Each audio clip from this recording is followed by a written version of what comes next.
Hi everybody, this is the Baseball Hut, the amazing, spectacular, terrific, the great one, the people's champion, your host, the Hut, and of course this is the Baseball Hut too, and I need you to subscribe to this channel. Now normally with this channel I kind of spread my wings, I talk about all the teams if I can.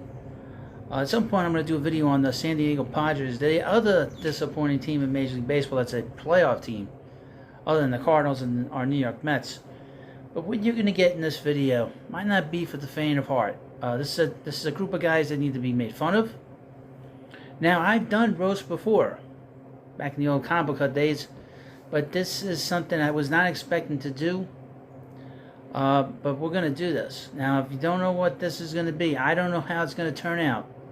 Hopefully it's funny, and hopefully you'll watch it, and share it, and of course subscribe to the Baseball Hut too. This is sort of a... I'm so ticked off by this game on Sunday that this is necessary. So, if you're weak-kneed, you might not like this video, but please subscribe. I want to get to 1,000. We're getting awfully close now.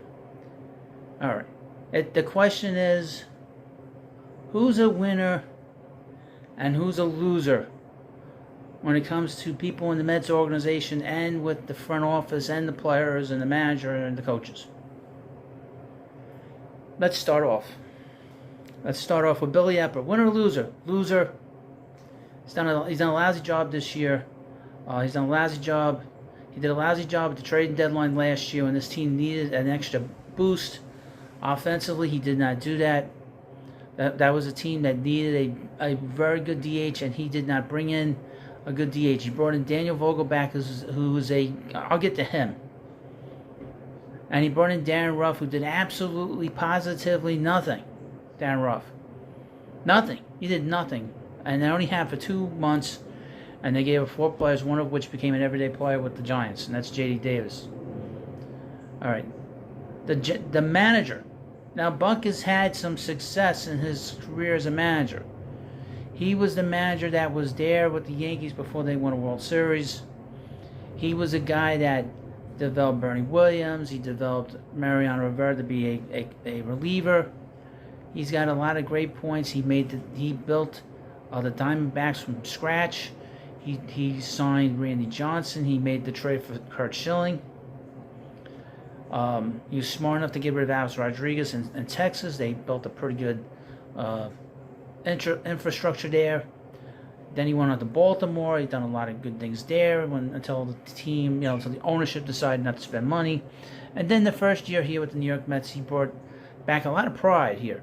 But this year, he's been a loser. And he's talked like a loser in terms of his managing, saying that he's proud of the Mets, and saying, of course, that today, that he wouldn't have done anything differently in the 8th inning when everything started falling apart. Buck. Coaches. Jeremy Hefner, big loser. Jeremy Barnes, another loser. Eric Chavez, I don't know what the hell he does, but they never should have taken him out of the hitting coach spot.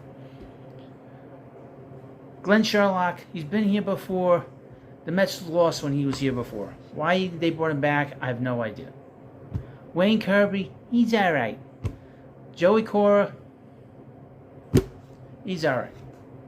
I wouldn't call them winners or losers. They're like in between. Let's go to the players now.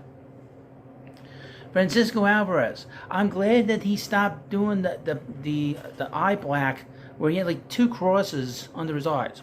Thank God the players told him to cut that shit out. Am I the only one that was irritated by that crap? And I know there's a lot of the minor leaguers are doing that. Cut that shit out. It's stupid looking. It's stupid. When you just paint your whole face black with the eye black. Pete Alonso, great home run hitter, but he has a lot of loser qualities. He said the F word on TV was unnecessary. He did that obscene gesture after he was hitting home runs. That's a loser. That's a person that's a loser does that. That shit, I'm glad stopped. Okay? And Pete's one of these guys, when things don't go well, he protects. Oh, it's not as bad as you think. He won't admit to it. He's a tough guy. Came back from that injury pretty quickly. He teeters on both. Jeff McNeil. Jeff, I want to point something out. Stop acting like an asshole on the field. You won a batting title. Relax your ass. Relax yourself. You need to relax. Easy going. When you're easy going, you get hits. Stop. You need some, I don't know, you need to sort of take a deep breath before you get up to the plate. You're great defensively. That doesn't seem to be an issue, but relax. It's easy. Take it easy, Jeff. Is he a winner or a loser? He's got some losing qualities to him. That has to come to an end. Francisco Lindor holds himself accountable. Is a problem? No problem. But doesn't get big hits. It's not, in my view, a winning player offensively. Defensively, he is, although lately he's been a mess. I'm going to mention a little comment in a video that I done talking about this card that he owes Jeff McNeil. This is from Mike Puma. Francisco Lindor acknowledged yesterday he still hasn't bought a car for Jeff McNeil, as was the promise if McNeil won the batting title last year.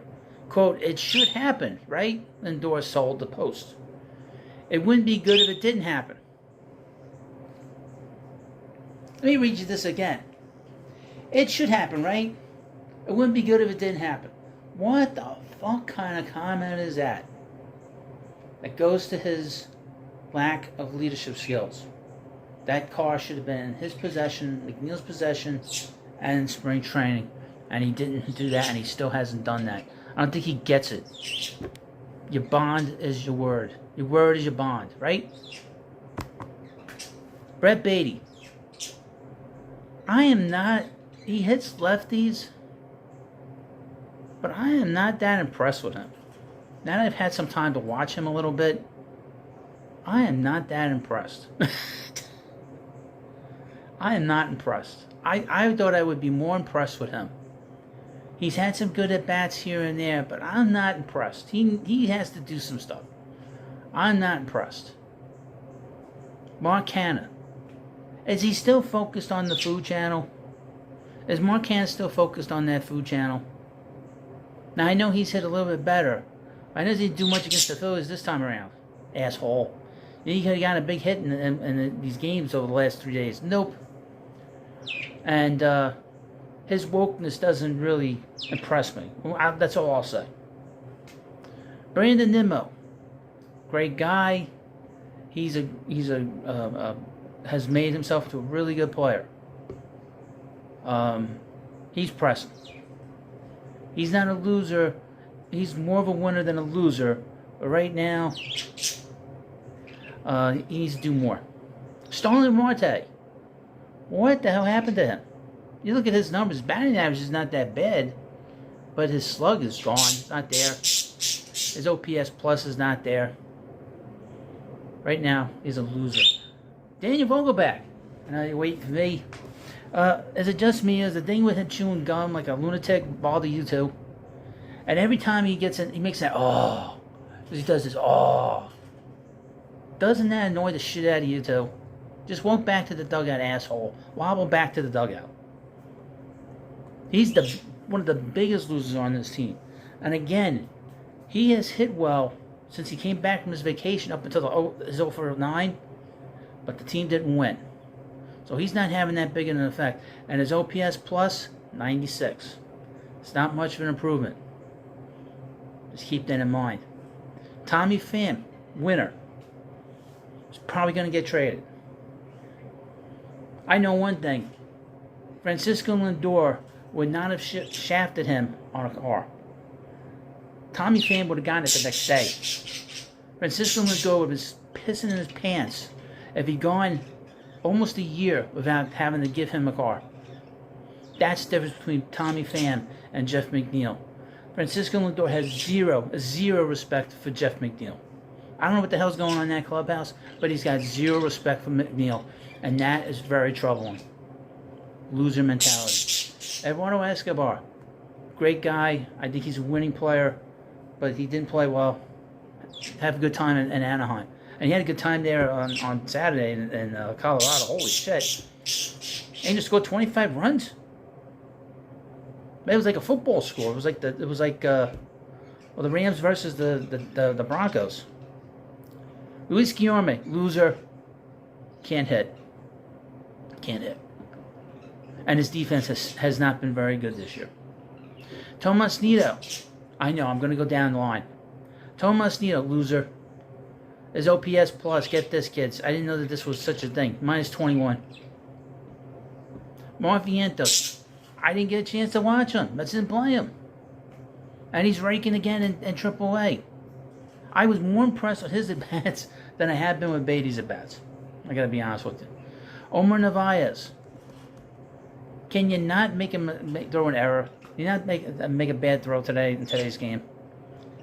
I have no problem with the Mets moved him out of here. Tim LaCastro. Gary Sanchez. I don't like Gary Sanchez. I don't care what anybody tells me. Danny Mendick. Haven't seen enough of him. Now let's get to the pitchers. God. Let's get to the pitching staff. Kodai Senga. He's been a winning pitcher in Japan. But I think the culture shock, and I think plus the baseball is probably the biggest reason he has not pitched better. He's got to cut the walks down. 5.2 walks per 9 innings. Tyler McGill. He pitched well until he didn't pitch well, and then he got sent out of here. You know what's embarrassing? That his brother Tyler McGill got sent down by the Twins the same day. That's disrespectful. Max Scherzer. He's pitched better, but in the games that he has lost, he's acted like a loser. When he got into that kerfluffle with the sticky hands, that was a loser kind of attitude. Justin Verlander. Give him another home run. Another home run given up. In 9 starts, Verlander's given up 8 home runs. Holy shit. And his strikeouts per 9 innings is 7.6. Way below his career average. I don't know what the hell's going on. I'm not going to call him a loser because he's married to Kate Upton. Carlos Carrasco. Loser. Get him out of here. I've seen enough of him. I don't care if he won 15 games last year. Loser. Get him out of here. Just release him. He's done a terrible job. I would mention that Jose Quintana should be coming back fairly soon. Hopefully they can replace him with Quintana for Carrasco. David Peterson. He's 1-6. He's coming back. He's going to start on Tuesday. He's been a losing pitcher most of the year. He's a loser. David Robertson. He's a winning player. He's a winning player. He'll be traded if the Mets don't turn this around, and he's going to get somebody's going to want him. Adam Ottavino, loser. That's for certain.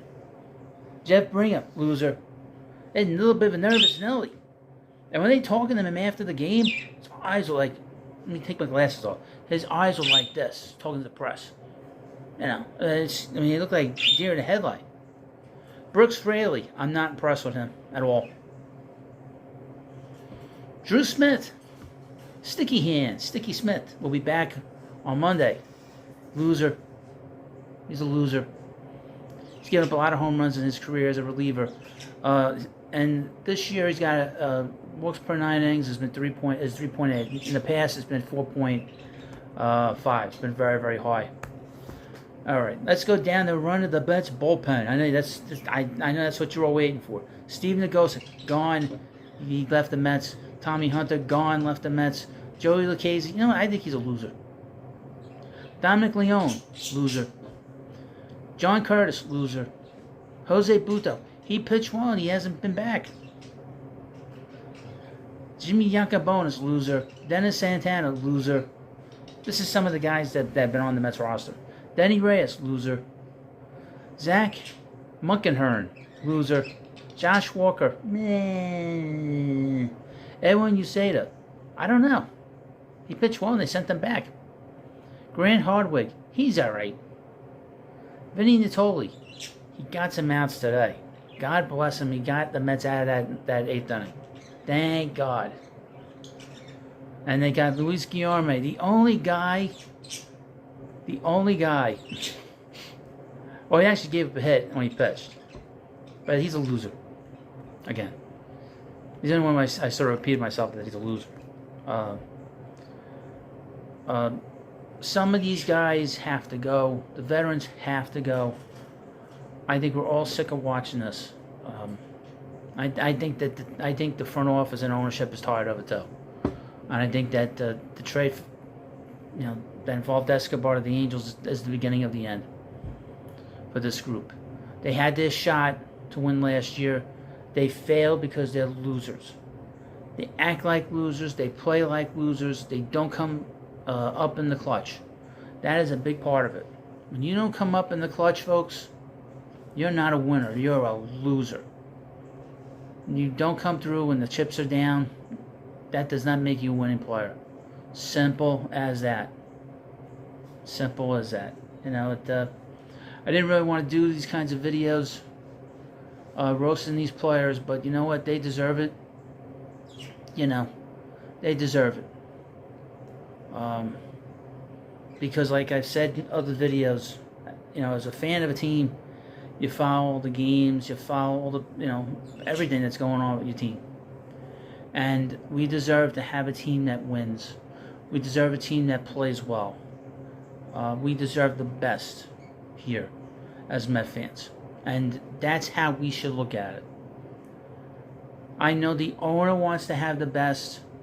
He has worked very hard to create a good relationship with us. But he has to get nasty.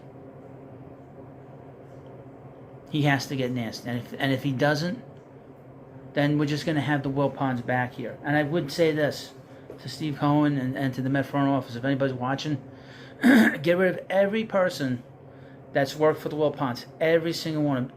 Even down to Jay Horowitz. Get them the fuck out of here. Because I'm sure they ain't helping, because we know that the Wilpons are still around. We want them out of here too at some point. Somebody's got to buy them out. But again, you have to get at this losing mentality has to come out of this organization. If it doesn't, nothing's going to change. I've said this a month ago, and I'm sort of reiterating this. As long as you have this mentality of, it's just the Mets. The Mets are going to Mets. It's another loser. No, that shit has to stop. Anyone saying that this team is cursed is too simplistic. It's bad management and bad ownership. Ownership is good here, but management has to be better. If it's not better, get other people in here. The reason the Red Sox were so bad for so long, and the same thing with the Cubs, they had bad ownership and bad management. This ownership has to take full control of the situation and get a lot of these fucking players out of here, get a lot of these fucking front office people, specifically the Wilpon people. Get them the fuck out of here. Because I'm sure some of them are sabotaging the situation behind the scenes. I'm sorry to say. Because you're seeing the same result again. And you saw that same result 2 years ago, by the way. Never forget that. These people have to get the fuck out of here. Get them all out of here. And start fresh. So, you let me know what you think about this video. It's a very angry, nasty video roasting the players. I kind of held back, to be honest with you. I always hold back in some way. But thanks for watching. Please subscribe to the Baseball Hut too, as we try to get through all this monkey crap. And thank you. Have a good day, and I'll see you later.